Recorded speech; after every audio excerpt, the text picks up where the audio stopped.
Michel Pichon a grandi à La Réunion. Il en a tiré une énergie solaire. Élu maire, il a mis toutes ses compétences d'anesthésiste au service de son village.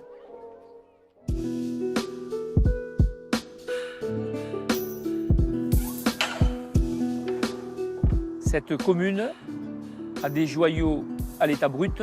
En fait, c'est une belle endormie, donc il faut qu'on l'améliore. Michel Pichon est le maire de Saint-Lizier dans l'Ariège. Il a été élu dès le premier tour avec plus de 78% des voix. Bonjour monsieur le maire.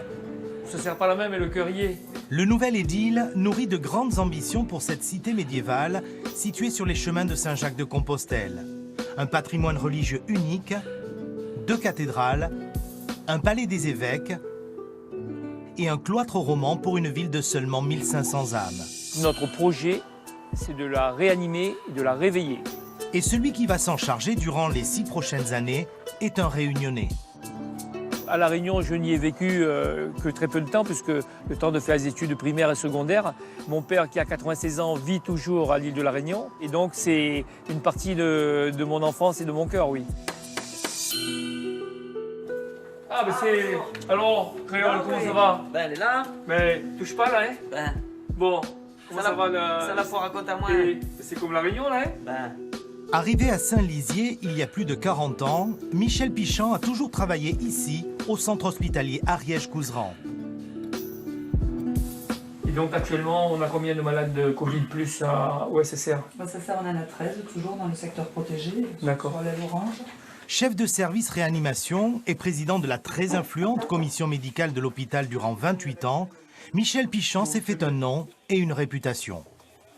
Il a fait beaucoup de choses pour cet établissement qui n'en serait pas là aujourd'hui sans lui. Et il l'a fait avec tout son cœur et toujours au service de l'autre. Et pour ça, il force le respect. Bonjour, Madame Zira. Docteur Pichon, vous me reconnaissez?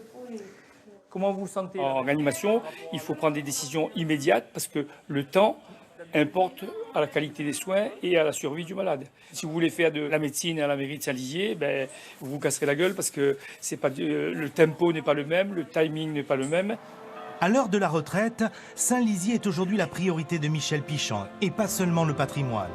Cet après-midi, il a rendez-vous avec l'inventeur de la Georgette, un couvert révolutionnaire, médaille d'or au concours Lépine. La Georgette nouvelle, c'est à destination du projet des Jeux Olympiques. Tu serais prêt à organiser un rendez-vous? Oui, moi je serai la clé de la serrure, donc j'ouvre moi. Écoute, Voilà. Tu m'envoies ravi. Entretenir et valoriser ce patrimoine exceptionnel. La tâche est immense, mais Michel Pichon a de la ressource. Il a bien l'intention de faire découvrir tous les trésors cachés de sa ville. Des corps peints qu'on a retrouvés dans la cathédrale.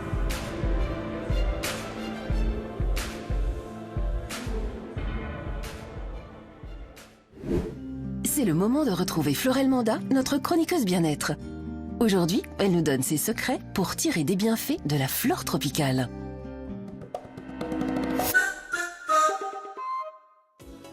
En langue indienne, le mot bread signifie feuille bonne à manger. Les breads regroupent l'ensemble des légumes-feuilles comestibles. Pas sûr que ça vous donne envie comme ça, mais vous allez voir, je vais vous convaincre. Déjà, elles jouent un rôle important dans les régimes alimentaires des pays tropicaux. Elles font partie intégrante de la cuisine traditionnelle réunionnaise et on les consomme le plus souvent en fricassé ou en bouillon. Perso, là, moi, ça me donne très envie d'y goûter. Le terme bread est suivi du nom de la plante concernée. Par exemple, on dit les breads manioc, les breads cresson, les breads mourong, etc. Elles apportent la touche de légumes dans la cuisine des Outre-mer car les plats sont généralement constitués de féculents, si vous voyez ce que je veux dire. Question bienfait, ces légumes fortement colorés traduisent une concentration élevée d'antioxydants favorables à notre santé. Riches en fibres, les breads contiennent de la vitamine A, B, C et des minéraux comme le fer, le calcium, le phosphore, le sodium et le potassium. Vous voyez, hein, c'est plutôt pas mal. Ces plantes à l'effet diurétique rafraîchissent et nettoient l'estomac. Elles sont donc conseillées aux personnes qui ont l'estomac éprouvé par une cuisine trop grasse et épicée. Vous l'aurez compris, les breads, c'est bon pour votre santé. Alors je vous invite à les découvrir très vite. Laurent Voulzy chantait Belle île en mer, Marie galante, un hymne d'amour à la terre de ses parents. L'île de Marie-Galante, à